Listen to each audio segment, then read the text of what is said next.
Hello, brothers and sisters. Pro-life leader Frank Pavone here, National Director of Priests for Life, coming to you with warm Christmas wishes and with a special message. You know, it's been 2 years now, as of December 17th, that I first learned that Pope Francis had decided to dismiss me from the priesthood.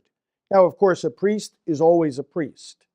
When they reinstate me, they won't have to reordain me. You are a priest forever.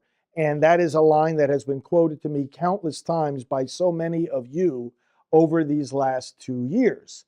So we know that, we rejoice in that. The gifts of God, as St. Paul says, are irrevocable. His call is irrevocable. And I've never had one moment's doubt since I was ordained in 1988, not had one moment's doubt about my vocation of a priest, nor one moment's desire not to be a priest. And yet, in 2022, the Vatican said I could not wear this collar anymore. And since then, I've been praying through the intercession of Padre Pio. And of course, our situations were not identical. I'm not comparing myself to him. But he too was told by church authority that he could not exercise his ministry as a priest. But then under the following pope, he was reinstated. I knew Mother Teresa. You see her picture here. I knew St. John Paul II. I worked under him at the Vatican. And they are both canonized saints. And I prayed to them for their intercession that I'll be fully reinstated. And then, of course, Cardinal John O'Connor. The other photo you see here is the bishop, the cardinal who ordained me to the priesthood and gave me permission to do the work of Priests for Life because he, like so many others, believed in my vocation. Now, as you know, especially if you've been following my work, I have not been harping about this or obsessing about it. I haven't really discussed it very, very much with you or with my team because, like I told you 2 years ago, we would continue to be focused on the mission of pro-life, and that is indeed what we have done and what we are going to continue to do.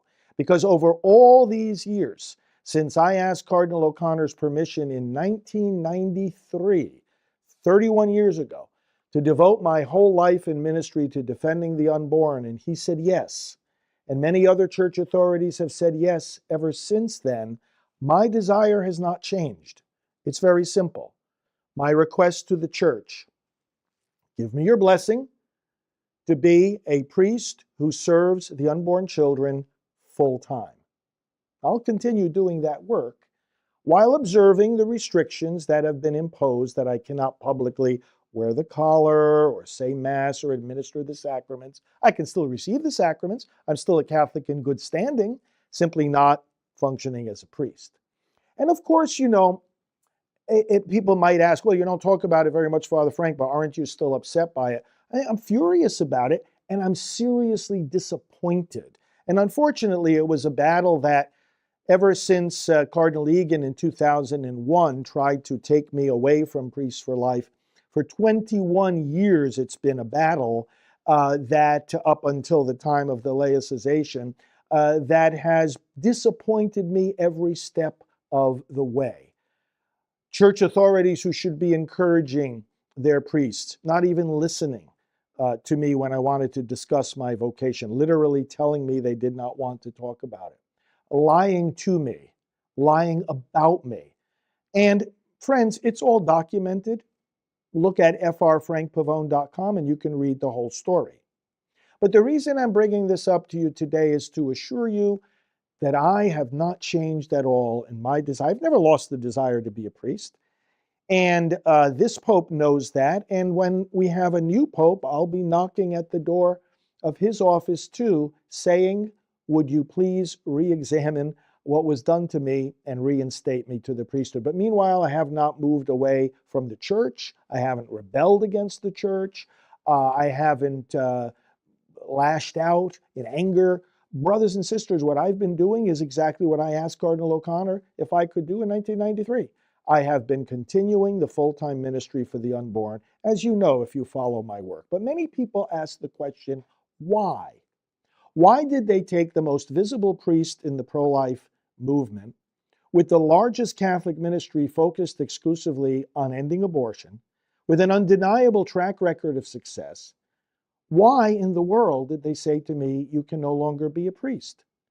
And brothers and sisters, I was told that they didn't have to answer that question.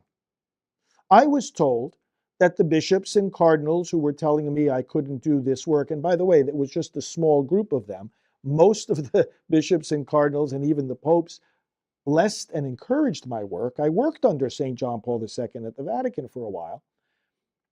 Most of them were very encouraging to me. But I was told that those who were trying to block or cancel my work didn't have to give me a reason. And when you spend 21 years asking that question and you're never given an answer, you come to the conclusion that that's because they don't have a reason. You come to the conclusion that it isn't about reason, it's about power. That for whatever reason, they don't want me doing this particular work. They don't want to give a reason. It's just about power. It's cancel culture. Now, there are those who disagree with me and with what I am doing. I have many critics out there. You're quite free to disagree with me. But let me tell you what you are not free to do.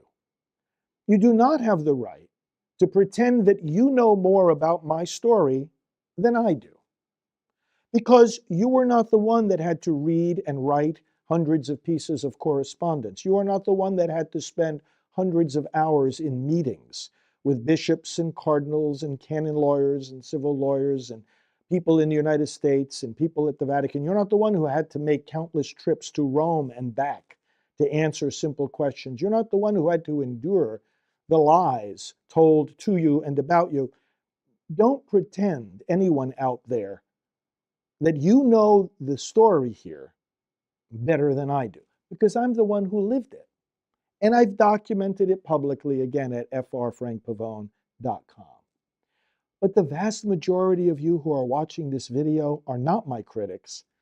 The vast majority of you watching this video are my supporters. And I just wanted to say thank you for that. We haven't slowed down.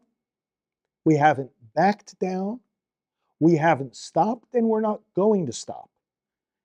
Focusing on abortion, doing the work of saving babies,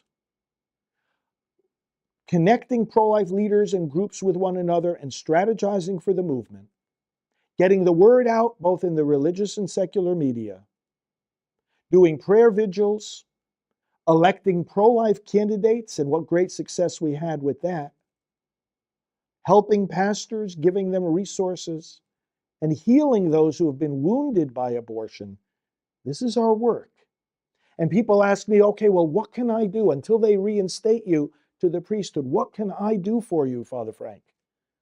And that's what everyone calls me, by the way. I will always call you Father, is the other thing they say, besides saying you are a priest forever. And the answer to the question, what you can do for me, is very simple. Help my work continue to succeed. Our response to the church authorities that have done this to me is not to hate them, not to rebel against them. Our response is our success. Showing them, as we have been able to do, that the work continues, doesn't just continue, it continues to flourish. And friends, that's because of you. Continue to support this work, be involved in this work. Listen, if there's anything about the work that you don't agree with, then don't support it. But look at the work. That's what the critics don't do. They don't look at the work. They don't care about the work. They just care about power. But you look at the work, see its fruits, believe in it, share the passion for this mission, then we're going to succeed together.